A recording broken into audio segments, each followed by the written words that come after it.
What's going on, guys? My name's Citizen of Nuketown, and welcome back to another gameplay commentary from me here today. And what you guys are watching is something new, something different. It's my first Call of Duty Ghost gameplay, so I hope you guys do enjoy. It's not Black Ops 2 anymore, so the games aren't going to be as good off the start. I'm going to tell you that right now. And I'm just trying to do the best that I can to make good scores and good, gameplays to watch in general. Because I'm not going to camp for tags and shit and all that sort of bullshit that I've seen some people do. I don't recommend doing that for the sake of fun and enjoying a game. But did I say the score of this is 22-4 in 6 rounds on Stormfront with the Vector, blah blah blah. Just in case I forgot saying that. But I want to give you guys my first impressions of Call of Duty Ghost and Search and Rescue.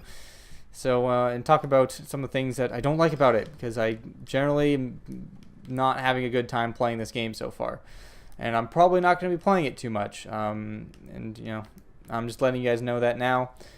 But a little bit of a kind of disclaimer: I formed a really bad first impression, and that's kind of making my outlook on this game not be as clear as it can be. And my first impression when I was playing this game was affected by my internet service provider. They were kind of dropping internet all over the city, so I was lucky to have internet, but it was laggy as all fuck, and hit detection wasn't working for me and all that sort of stuff. But when the internet came back to its full strength, hit detection was good. Those are the main difference. It's probably the biggest difference. The health is really low, and the maps are huge. Those are the biggest differences in this game so far. Just kind of off the bat, and the first things that you would notice. But overall, I don't know. This game, I'm not gonna give it a good review so far, and partly because of the health, partly because of this game type, and partly because of the weapon balance. So let's start off with the weapon balance. I don't really agree with it too much. I generally like and understand the weapon balance of Treyarch games, where snipers are the best at long range, followed by LMGs, then assault rifles, then submachine guns, then shotguns, and then pistols are somewhere in between SMGs and shotguns. But generally slightly worse, and a little bit, well, in Black Ops 2 they were a little bit overpowered, but that makes sense to me. But in this game, it's not exactly like that. The assault rifles are definitely the most dominant class, and you can't really use everything to its fullest advantage, at least in this game type as of right now. I think the assault rifles should get a little bit of a nerf, because they're one bursting everything, and I don't agree with the fact that you can one burst someone when it takes out the need of using an LMG or a sniper rifle, which should be better for long ranges, and personally I haven't seen that so far. And yeah, I think that the assault rifles need to get a little bit of a nerf, and everything else needs to get a little bit of a buff, or and the health needs to get a little bit of a buff as well. You die extremely quickly, and if I wanted to play a game where I had to pre-aim everything, I'd play Counter-Strike, and I don't play this game like that. I'd rather rush around and provide more entertaining games where I'm running all over the map and playing as fast as I can, like I'm the Gingerbread Man or something like that. And it's a lot slower than Black Ops 2 was. I'll put it as that, and you have to be a lot more intelligent about playing and not just rushing around. That's not fun for me. Moving on to the map layouts. Generally, the maps are a lot bigger. You see this map Stormfront is absolutely huge. Some of them are extremely small, and smaller than some of the ones they had in Black Ops 2, but I don't know. There's no real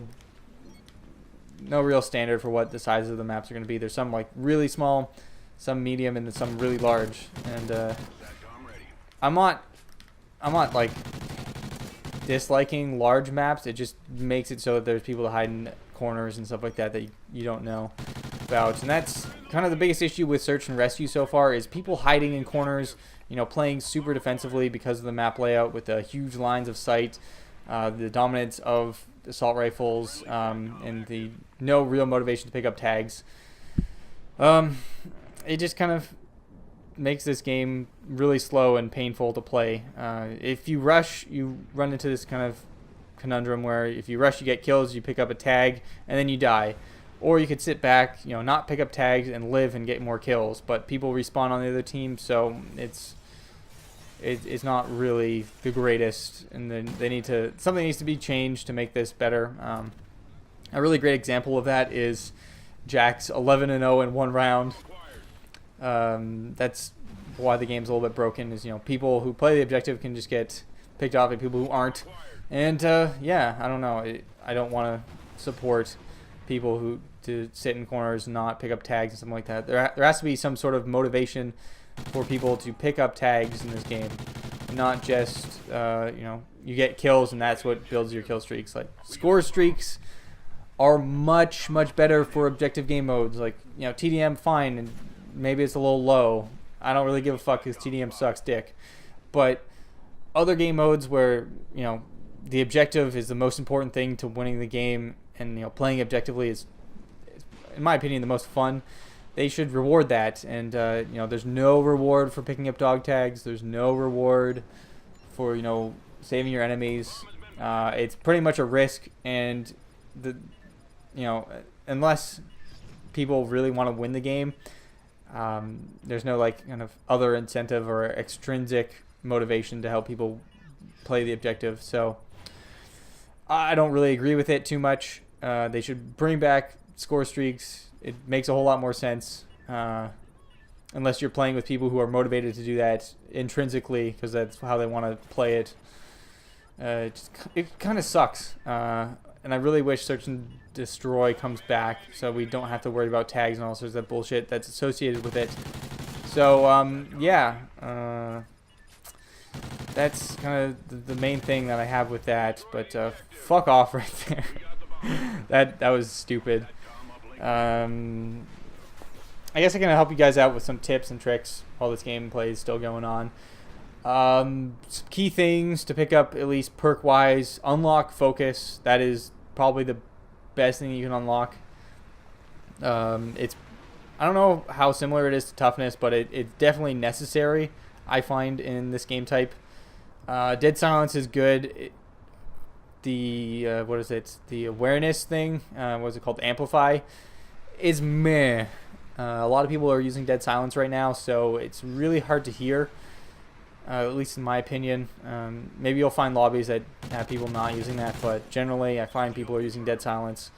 And yeah, just overall, just use focus. It's a pretty big one. I don't think marathon is necessary unless it's a really huge map and then you're using SMG, but that doesn't make any sense anyways. But I don't think marathon is necessary.